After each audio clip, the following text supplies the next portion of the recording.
Hello folks. Told you it wouldn't be too long. We are back with more action here in the ESL One Katowice SEA qualifiers. That's right.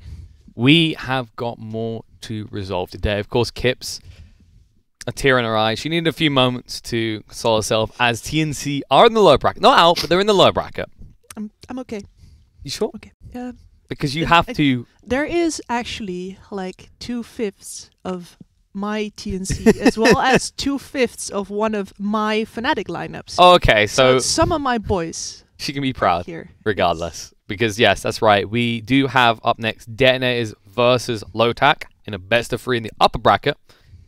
And well, this could be close because Admiral and Lotac went 3 games. TNC and Detonators went 3 games. Now, Detonators are going to look like the new favorite because TNC were definitely the favorites. But Lotac, of course, have some big names there, especially Raven and Ohio, ones that people will remember. Let's not forget Yamate, Chuan, and Net. Yeah. Net's especially a really old name. And I do want to make sure that everyone knows that this is not Chuan, this is Chiwan, who is a... Yeah. And I'm not sure if you pronounce it that way, but that's what I'm going to do. No one's ever asked him, right? Like, it's awkward because until you get that guy on an event, you're not going to know. Chaiwan? Xuan? Xuan. I'm not sure. I think it's Xuan. I can still call him Xuan. Like, at least this guy is a core player. It is not the good old Chuan from the... that was IG, wasn't it? It was a long time ago. Yeah, I believe it was IG. But, you know... They have got some heroes in this draft. You've seen this? Look at this. We have a draft already underway. And you do see Detonator pick up that Sand King. That, of course, they can play on multiple heroes. You can give it to Sam H. You give it to Ara. Get good impact from Evo. Yeah, I saw them picking that one first. Now I was winking to KP here. Like, they know what they like. They like what they know. And they played very well with it before. And of course, Lotac open up with the Brewmaster, which is one of the most formidable openers you can get at the moment. Followed up with the Lich. Yeah, I was taking a look at the bans, and Detonator actually did adjust to Lotac as well, because Lotac really like running Magnus. And they just straight up got rid of it. And Lotac, on their part, are not interested in getting pushed by either the Dazzle or the Beastmaster.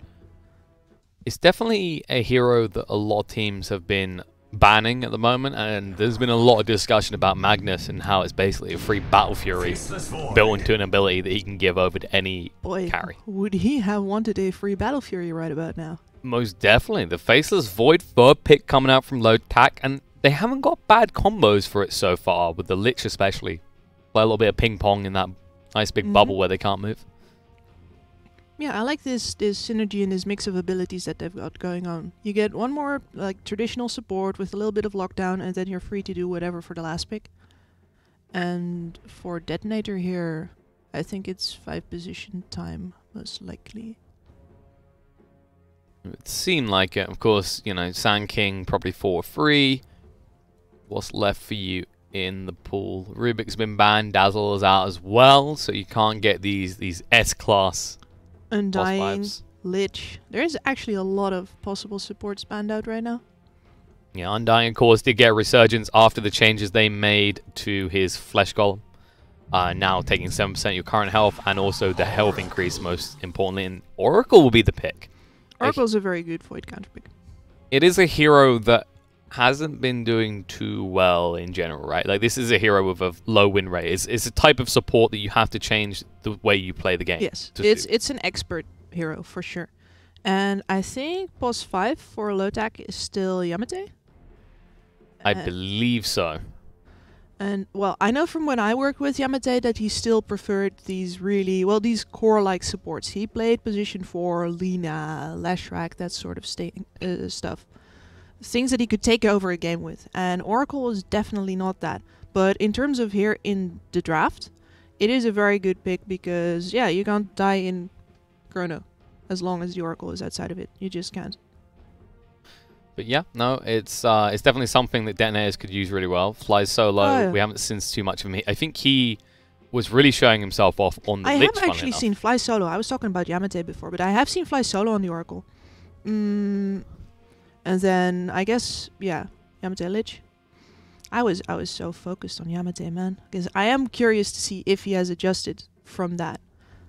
Mm, Well, Lich is definitely a hero you can get more active on, so he'll get a chance to Yeah. prove himself. Like, compared to old Lich, this is Oh, a yeah. much more present hero in the laning phase. I used to get Lich Brain when I played that, like, just as what I did right now. You just Lich, Press sacrifice, button, put stand shield. there, ice armor. Yeah.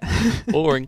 But now this is like, I've seen this hero, like, Yeah. it used to be you pick this with, for example, Spectre, like Spectre exists in the lane, whatever. Now you can pick it with Spectre and win a lane, for example. Same with the Faceless Void, actually, because of the Frost armor. A lot of chances to bash, and the new bash on Void especially, Oh, yeah. rip your hair out, because that thing is, oh, that's frustrating to deal with. Extremely so. Another hero who can amplify your damage, and Lotac is looking wow. to brawl. well, you can actually, like, there's a lot of first blood potential to begin with for Lotac here, with the Frost armor, with the Snowball, or the tag team for Tusk. This is scary. This is, I've come to win the lanes definitively from Lotac. I would be very surprised if this Phantom Assassin goes Battle Fury. I really don't think you have the time for that. It's a peculiar one because I have seen, so far we've seen SEA teams, they really do prioritize that Battle Fury for PA. Yep. Whereas you look at NA and Europe, they are very much on the Desolator train, but that's one way to not need a Desolator, get a TA to build it instead. But we've seen all the problems of this lineup before. Like, Detonator knows the problems of this lineup because they just beat it. But they've seen something, Kips. They basically looked at their opponents, and this is ballsy. They're basically going, I can do a better job than TNC. I mean, we beat them. Of course I can do a better job. Let's just draft the core concepts of their draft. Well, the Oracle's going to do a lot of work, right? Because these two heroes are going to go in, and the one that gets focused down will be saved, unless the Oracle gets locked down in some way. So they have a little bit more space to go in early than the previous lineup that really leaned on those Brewmaster ults, and it just collapsed when the Brewmaster ult was not there. So they have a little bit more leeway, but I am concerned. Low on the disables, low on the wave clear, high on the low on the tower damage. Okay, there's team fight ult now. That's a lot of push potential as well. And Tide, actually, oh my god, so this is basically similar to having a Slardar, because you'll build this Tide. He could build a Desolator. He probably won't, but he could. He'll build into a Solar Crest most definitely. This has been the build of choice. And they will melt through. I heard certain pros who not shall be named that this is a mid hero now, actually. he is, but you got a TA, so I don't think you do it in this scenario. It's a shame. If they would have done that, I'd like make it to this LAN. I'll be your analyst, coach, whatever. There, just do it. Wow, it's like screw you, TNC. These guys pick Tide mid, and they stuck Templar Assassin on the off lane. Let's go. Let's do it. Oh wow! All right, that's one way to counter the Tide pick. They go for the Razor Lotac. This is spicy. I pick this. Yes, yeah. This is crispy. And it's gonna be good. Like, you gotta have a good start to the fight. If you don't get that leash off on a hero, and if you're running after, I don't know, some Tide who's waddling away, and in the meanwhile your supports are getting murdered by this super bursty core combo, then yeah, you got a problem. But if you're on top of either the TA or the PA with your leash, you're suitably tanky, then you're gonna draw so much of the damage away from all of your utility heroes. Lotac can fight really well here. I mean, that's the thing. Like, you look at this, actually, Razor's a pretty tanky hero, right? So PA, you find him strike on, you're not going to crit him down instantly, so he's going to end up just static linking you, and then you use the Phantom Strike aggressively, you can't get away. Templar Assassin, you can put down a trap, but he's going to keep chasing. This is a hero that's agi, which gets movement speed just like those two, but also has a passive that's going to increase movement speed and does apply purges. I believe it actually kept the purge effect, right, in the AoE. Yep. Yeah. So, scary. And this might be one of those few times I've seen a Razor draft in the last year, and I've thumbs up. It's decent. Yeah, exactly. I was about to say, I've seen some Razors, but those were definitely not impressive. Yeah, I am excited about Lotac's draft here, actually. It might also have something to do with the fact that TNC got beaten with this dual core just now. That did. That may be weighing a little bit. Plus, she wants to see Denet's kind of get pummeled a little, because while it does have some of her boys in there, they did murder her more current boys. I mean, as there's the thing, but after a while, you've got boys everywhere. Is this how you get past biases? I just have You know, I got boys everywhere. I just like all of them. That's easy. All right, you know, flexible, moves around. She's looking for a new team. Doesn't need to be TNC, any team. Maybe one of these mercenary. two. But you know what? Before they are viable, they need to prove that they can make themselves on the way to the finals. Show me. Let's show that in the first game, which is already underway. And it looks like it will be the Razor mid. From are we gonna go with Xuan? Xuan? Let's just do Chuan, I guess. It'll, yeah. And like, then it's got the CH and then a capital Y. It's like it's Xuan. I don't know. After. Yeah, he can explain this to us. We'll call him Xuan for now. What I wanted to say was that in the previous game he pulled off another mid hero that was very well. You know, one of those specialist mid heroes. He played OD in one of the games against Admiral and completely wrecked. I mean, that's a hero that actually is getting a lot of popularity. I've heard a lot of high-level players say it's the new pub stomp hero. But you gotta know how to do it first. Ahio? Okay, see you later. That's gonna be the first blood. They'll chase for more because there's 4 heroes here from the side of Detonators, and well, Tusk, he leveled in the tag team, so this is I need to fight. Dear. He's in trouble. The Gush is going to slow him down. The body block's coming up to fly solo. There's no way you can run, and there's no way you can hide. As Tusk will be ruined on the spot, ready to be first blooded, or second blooded rather, as they get the second kill before the runes even spawn. You were talking about Lotac's first blood potential, but I think they overestimated that themselves. Taking the tag team there was pretty ill-advised, and now he has tag team for the lane as well. I mean, it's not terrible for the lane per se, but you've revealed your hand now, so they know what you're going to do at level 1 straight away. That's where it becomes a little bit harder. You are at least against a melee hero.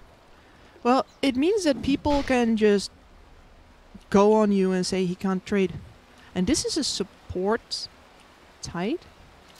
Sam H is on Sand King again. Yeah, you're right. That's something we actually hadn't highlighted yet because we were so sure this was going to be a core tide, but instead, brawling time. He's got Gush leveled. He's ready to punch someone in the face.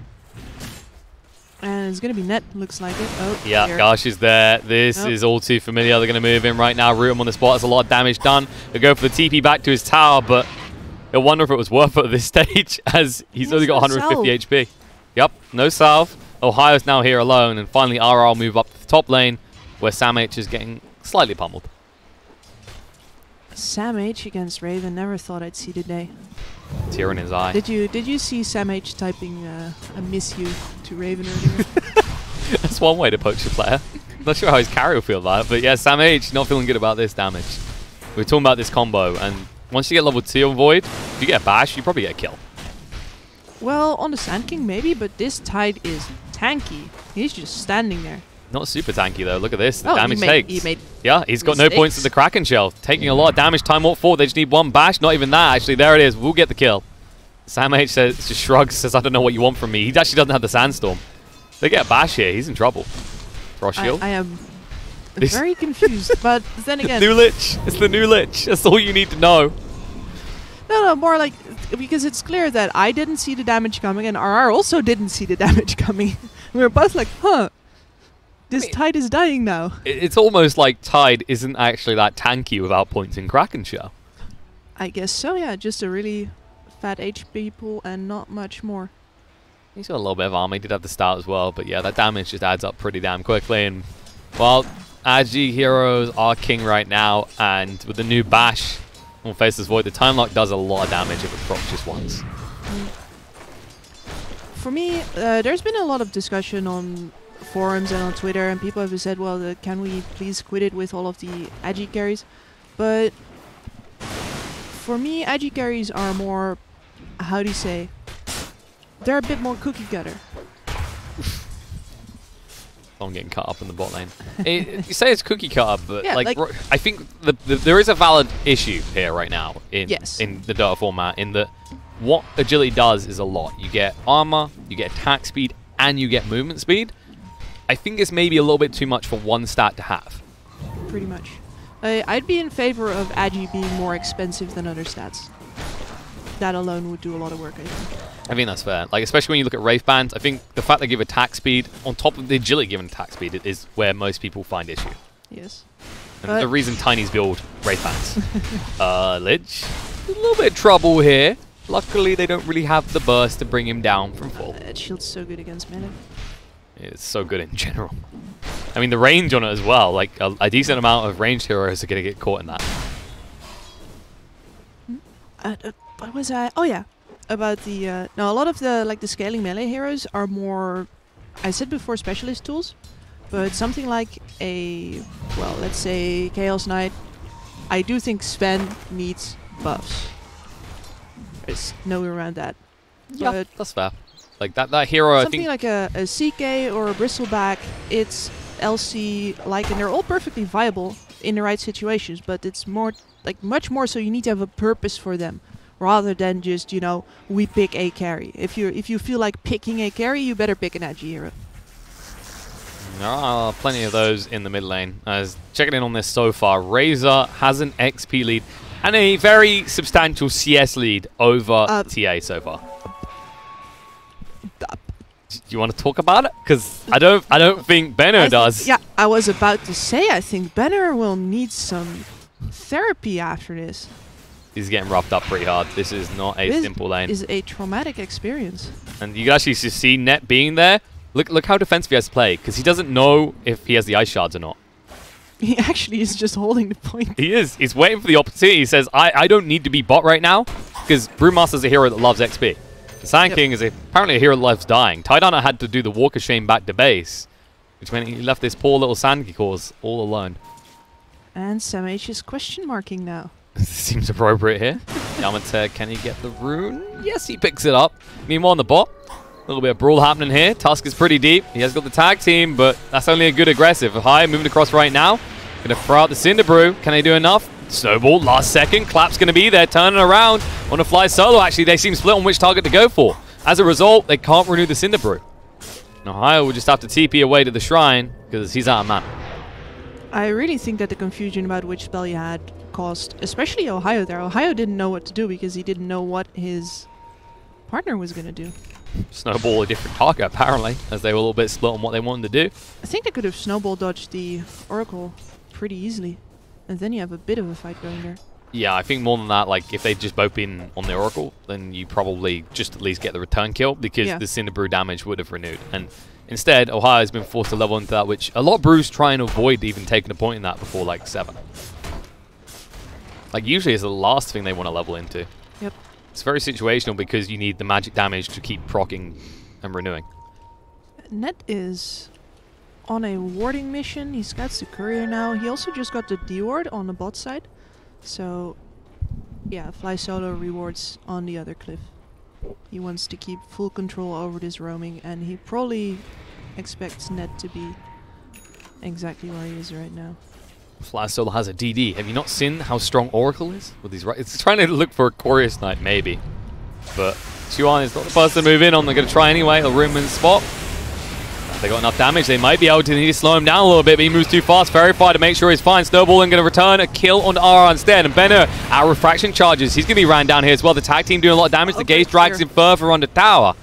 Benno, can he move away? Oh, Razor doesn't respect Oracle with a DD and gets right-click down. Fly Solo will laugh as he runs away. They do get the kill on Benno in the end, but Razor should definitely not have died there. That's very unfortunate. I think it was very hard for him to realize the DD in the middle of all of that. And he's not able to find the additional kill there as the ice shot's a little bit off. Fly Solo does end up having to use the shrine though, so that's a mini victory. Yeah, having is even a big word there, right? He could have just also gone back, but he wants to go and pressure Ohio again immediately. Yep, he's close to 6 as well. Ohio just needs one more creep, actually. They could kill him now. This would be perfect. Tidehunter's coming. Meanwhile, in the mid, they can actually snowball in. The ice shards are there. Benno being ran down. No refraction to work with for 5 seconds, but he can't live that long. He'll be overwhelmed and killed off as Chuan gets the kill. Yeah, he wanted a little bit of compensation for getting, well, disrespected earlier by that Oracle. And we'll find it. But as a result, they actually stemmed off their aggression in the bot lane, as they felt they need to do something about that. And as a result, Ohio now has 6, which almost makes his Brewmaster unapproachable. Yes. And this is one of those problems that especially Lotac has right now, is that if you try to win all 3 lanes, you're not gonna go too well. If you wanna... Uh-oh, they went on Ohio. They didn't listen. Raging Potato in trouble now. He's going to turn around the gaze, dragging him even deeper. The split will find value as they run down and kill off the Phantom Assassin. And they might turn around and find the Oracle as well. Cyclone comes out. In trouble. Fly Solo stunned up on the spot. There's no way out of this either. Clap slows him down. And an easy secondary kill for the side of Lotac. Yeah. And this is a lane where I actually would have wanted them to focus as opposed to, for example, rotating into mid. Hey, this top trade is one that you want to take. You're going to go 50-50 between the Sand King and the Faceless Void. Alright, both of them are getting farm. Sure. So Sand King's going to have his tempo a little bit earlier. And then you just the Razor alone stops the TA in her tracks. Speeder Razor will come across as Net escapes with his snowball to the creep wave. Benno is stuck on the spot. They'll just turn around and take RR instead.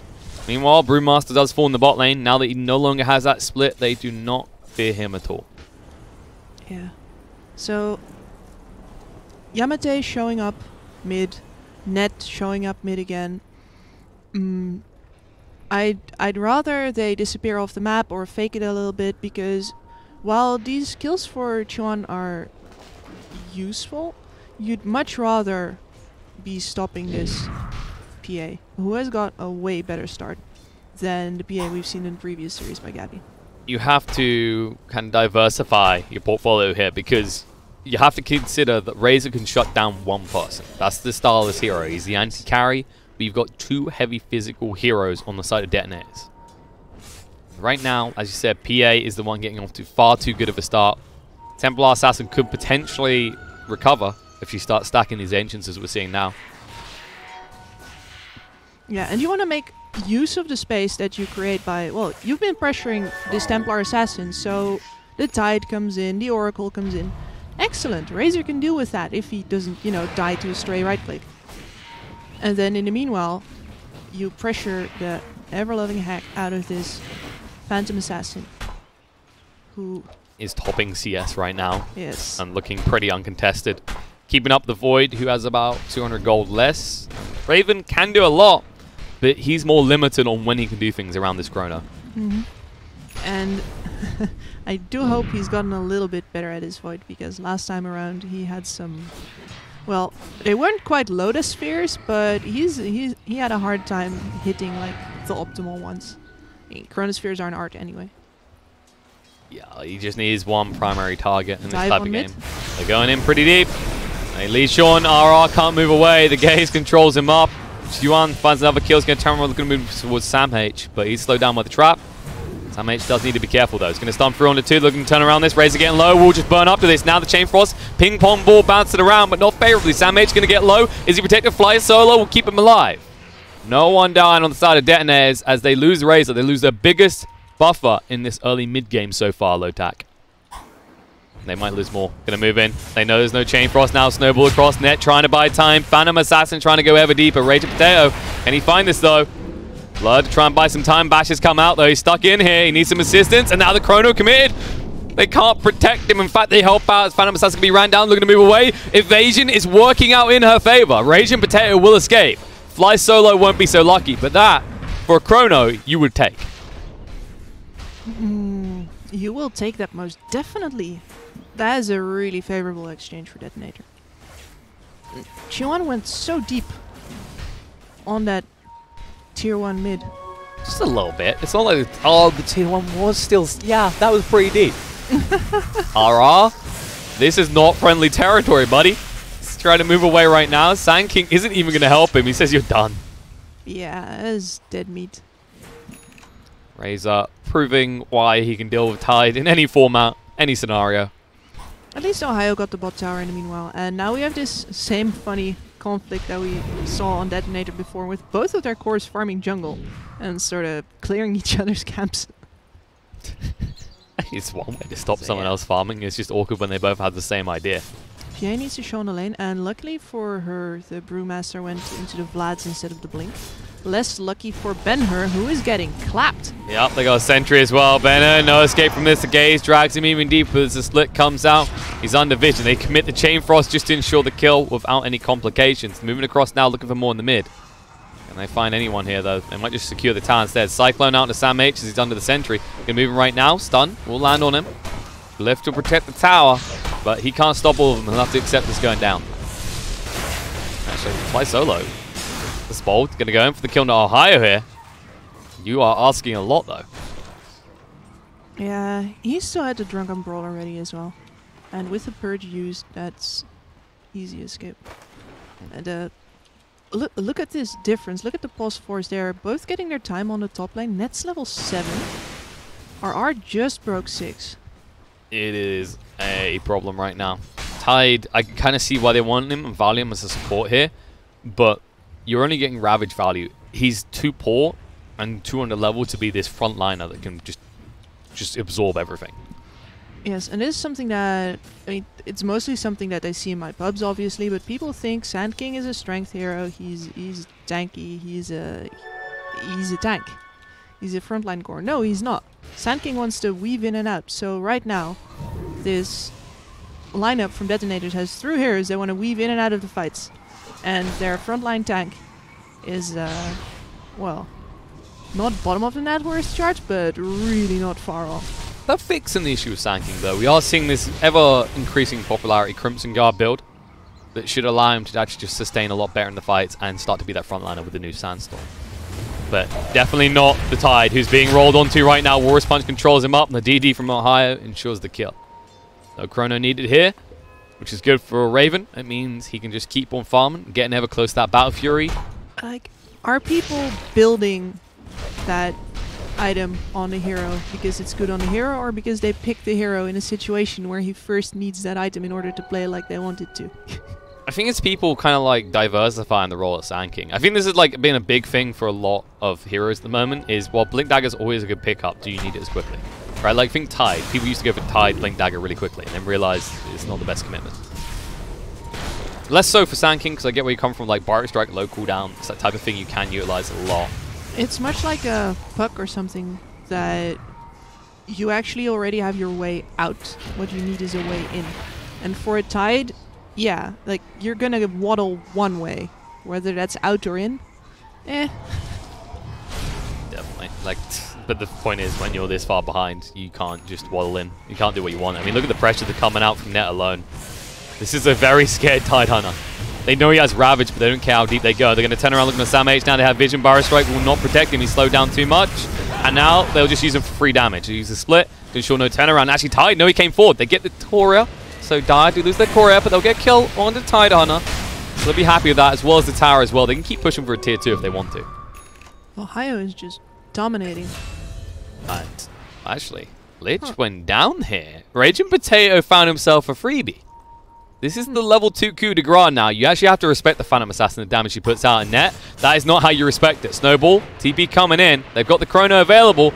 Ben-Hur's moving across right now. Raven, he's got the chrono. He can commit it right here. There it is. He's going to reveal the second target. Sees both of them, but he was too late to protect the tusk. They're moving across right now.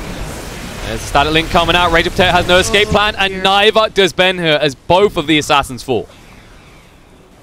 Don't give up. Net mocking them, saying, all right, I might be dead. But that is a very valuable chrono picking off those two. That is so worthwhile. And you can see the panic setting in on both of those heroes as they both wanted to get out. And normally if you're a core like that, either the TA or the PA, the other one goes in to protect you. But you're both not the sacrifice and you end up dying at the same time. And that was like optimal scenario in that because the Tusk died first, the damage wasn't even amplified. That was as much time as you're going to get in a chrono to potentially survive. Because Void, well, he's got that Battle Fury. He just got 2 big fat kills. He's top of net worth. Now he's going to start to hurt a lot more in these chronos. You can't afford to get caught out like that anymore. Yes. So this TA, either here we are again, right? Either the Phantom Assassin should have gone to Deso, but you can't because you got a TA. And the TA got held down, so she's not at her power spike yet. She's going to try and move it now. now. Also shouldn't be fighting. She should be farming. Yep, this is the awkward issue. And because you went for that blink, you have to fight. You have to find the value right now. Sam H hasn't gone for a blink, which means your potential to initiate is lower.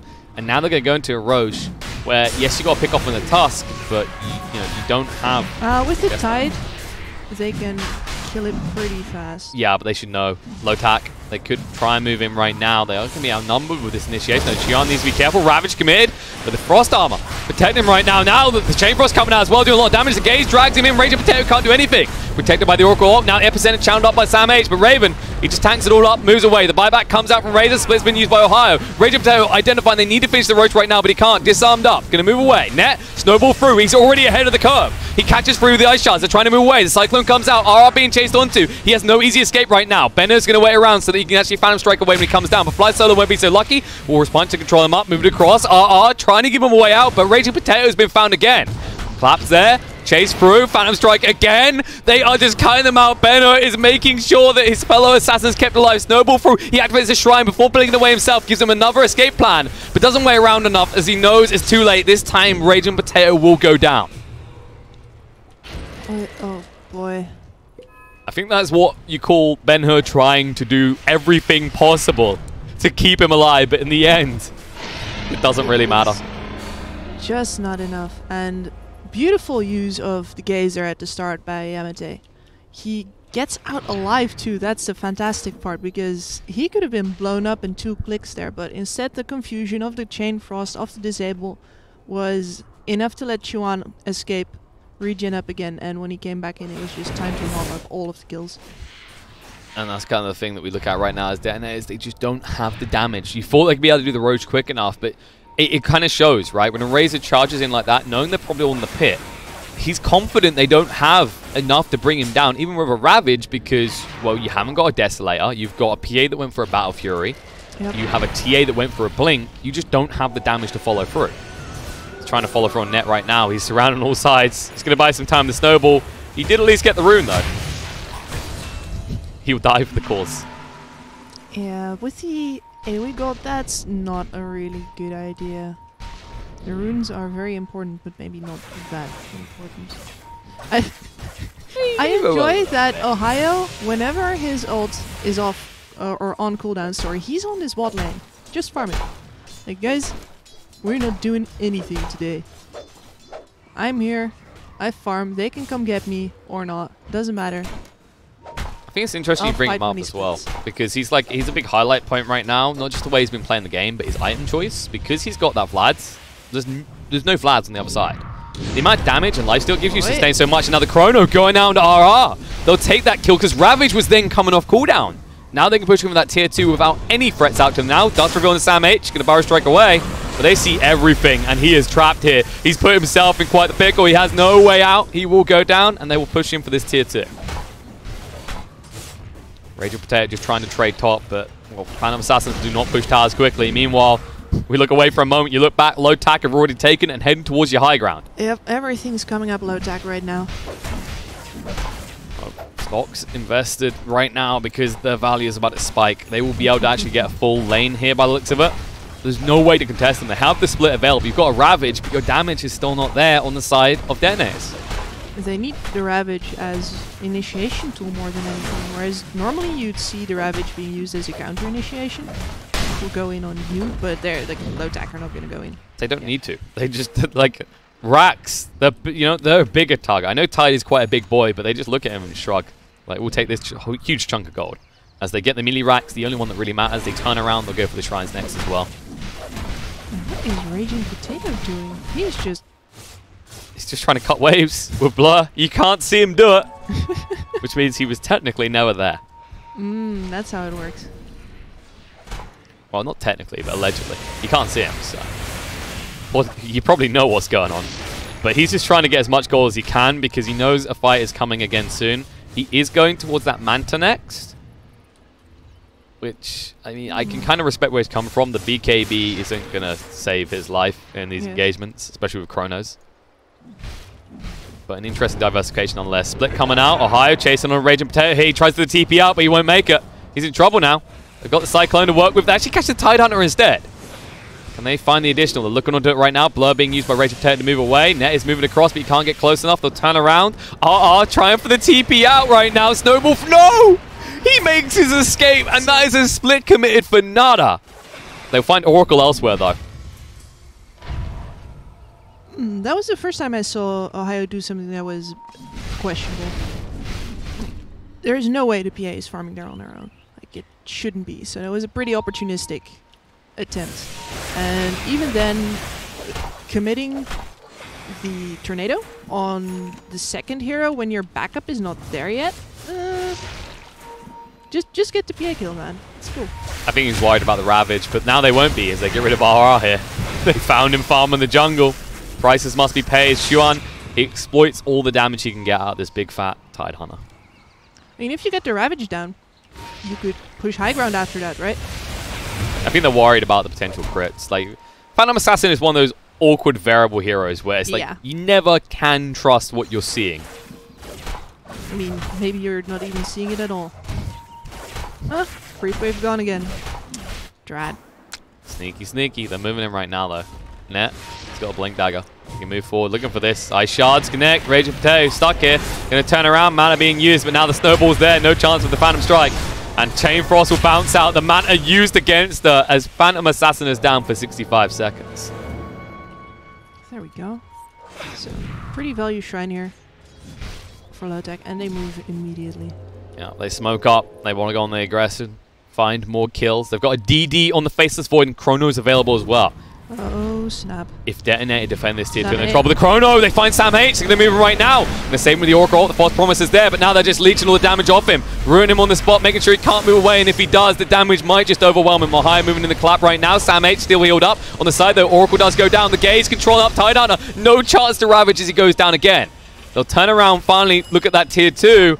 But suddenly tied down for 25 seconds. And remember, this team hits base pretty fast.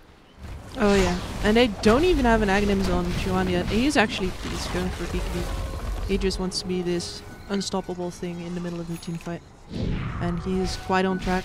I find it pretty telling that Ben-Hur made no attempt whatsoever to come in that fight either. He doesn't believe, and I can't blame him right now. He's going for a Hurricane Pike next, which is usually a sign that your Templar, like, of the read of the game. Templar Assassin's this hero at this point that goes very hard on damage or utility because you don't want to be anywhere near your opponents. Well, it's gonna do a lot of good for breaking the tether, no matter what, and neither of his supports can afford a 4-staff right now. They're a long way off. They are feeling poor. This is a poor man's smoke, in fact. They need some gold. Who are they going to find, though? They're actually doodling and saying someone has to be farming in here right now. Raven isn't. You look at Raven, he's actually being very disciplined here. He identifies they've all gone missing from the map, so they've got to be making this sort of play. I think this is one of the ways in which you can see that Lotac is an extremely experienced team. Smoke, wait until it's nearly over, counter smoke. And then dangle. Yes. And it's the hardest kill, really, because of the snowball. If you can't burst him from 100 to 0, he buys 3-4 seconds, you get turned around on. And he's pinging up on the high ground there as well. Gandolch is saying, might look on the Ben-Hur if he's not careful. But next to the high ground... well, Ben-Hur is also dangling. He is. And Net, he's biting a little bit here. He's moving in right now. The pings come out. You know where they are. Ravage connects as well as the Burrow Strike, but no. Xuan protected by the BKB. Going to move away. Snowball's already out. Split on the back foot. Controlling up Templar Assassin. She can't get involved. Raw Sprunch on the Sam H. Does a lot of damage. Chrono coming out for Phantom Assassin here. Raging Potato. That's going to be way too much damage. So turn around, finish off the Orca to make sure the heals don't come out. Disarm. Raging Potato can do nothing. And now the Epicenter is one of desperateness as they can't find a single kill. Trying to move away with the Phantom Strike. They're going to turn around. Ohio. Clap comes out as the split ends. They'll find the kill in the PA. They'll find the Tide Hunter as well. And Templar Assassin, the man kited on the back foot, is the only one alive as the rest of his team just crumble around him. There is just way too much disables. They can kite either the TA or the PA forever and just focus all of their efforts on the other one. And that's if they don't just get both of them in the same chrono. As the big crux right now is we talk about Detonator having this lack of damage, and it hasn't changed in the last few minutes, which means there's no pressure on Raven to get these 2 3-man chronos. One target dropped is all it takes for them to take control of these fights right now. Yes. And the supports can keep themselves alive. I mean, Yamate dies because of the gaze sometimes, but that's a sacrifice he'll gladly make. That is interesting, actually, instead of sacrificing other creeps. Lich now sacrifices himself. Very different hero. He's also going for an Aether Lens, so less likely to be in danger when using this gaze anymore. Scary thought right there. It's already a decent range, actually, when it's maxed out. This is one of those type of heroes now. You have to look at him, not as much like a Bane, but in that kind of category of these frustrating heroes that don't really have to risk themselves as soon as they pick up the Aether, but they will find kills onto you. One of the scariest counter initiators in the game right now, in my opinion, is Lich. You go on his team, he's gonna protect them, he's going to throw a Chain Frost onto you, and then he's going to gaze most likely your most important damage dealer completely out. Uh-oh. They found Fly solo. He's down. Raging Potato came far forward here. Gonna move in. War Sponge coming up. Power Strike and return, but the damage is too much. Chain Frost bouncing across. Mana to dodge out and move away quick enough. They're gonna pursue though. Raging Potato has no Phantom Strike target. They might be a little bit too fast, but the Ice Shards cut him off. They're gonna tick him down. Plus Radiance, they might burn him out. They get rid of him. And while that's happening behind, Raven just mops up the rest of Detonator. The only one to live is this Sand King escaping, not towards his base, by the way. He is gonna go camping in the jungle, I guess. Well, he has to wait for his team. Vacation. There's no way they can defend. Ravage is up when Tide is up. Brutal. You can't go deward that on your own, and Detonator knew that, but then he didn't actually wait until his entire team was up the ramp before committing to the deward. And his team gets caught halfway down to the low ground, and that's not a fight you want to take, especially not when you're 15k down. And this is going to be mega creeps. They know the assassins have no buyback, which means you have no damage on the side of Detonators. And this is going to be hard to deal with Megas. You have got the cleave on the PA, and the TA does have the side blades at least, as well as obviously having the Sand King. But they call GG. They realize they don't have the gold to sustain for this, and that means Lotac will take game one in convincing fashion. Very convincing, and indeed a thumbs up for that Razor pick. It paid off. It gave a lot of aggression, and I think the most important part to kind of point out in that game is it forced a lot of attention on it. Yeah, so much. And I was a bit worried about it earlier that, you know, you're actually putting resources in giving the Razor a good game when you could get this PA comeback game, but in the end, the combination with the TA it's fun on paper, but we saw it before, now we see it again. In practice, if either of them doesn't hit the timing quite right, both of them are just completely off and they end up just getting in each other's way. I think the way to look at it is you got to a point with that bot lane where you can leave a Brewmaster alone, he'll sustain mostly. The split threat is always big, and if he has to use it, he'll probably get a kill. And the only way a PA can be left alone against that is if she starts investing all of her points in Blur, which you never want to do. Like, as a Phantom Assassin right now, if you have to put more than 1 point in Blur early on, you feel like you're losing the lane. Yes. I mean, you are losing the lane. Let's not sugarcoat it, all right? You're losing that lane because you're saying they can't hit you, but Dagger, long cooldown, not doing as much damage, and same with the Phantom Strike, less attack speed, bigger cooldown, you're not doing anything anymore. Exactly. Especially those daggers hurt you so much if you can't just spam them out. So in the end, it just came down to a matter of Detonator. They were being pulled back and forth too much. It was like a Benny Hill's theme tune moment. Right, the Sand King could be left alone. Mid, they needed to save bot, they needed to save mid, they needed to save bot. And they got a couple return kills out of that because Chuan got a little overzealous here and there. But Raven was farming all that time. That's the thing. Sam H is there waving his claw again. I'm getting farm, but so's the Void. Yeah. But that does mean that, well, despite TNC looking like the favourites, and then Detonators looking like the favourites, Lotac are 1 game up. But this could turn around, right? Remember how the first series went? That was a surprise for people. We might see more surprises here because these are best of 3s. All I know is it's time for a short break. And then we'll figure out the rest when we're back for game 2. So stay tuned, folks.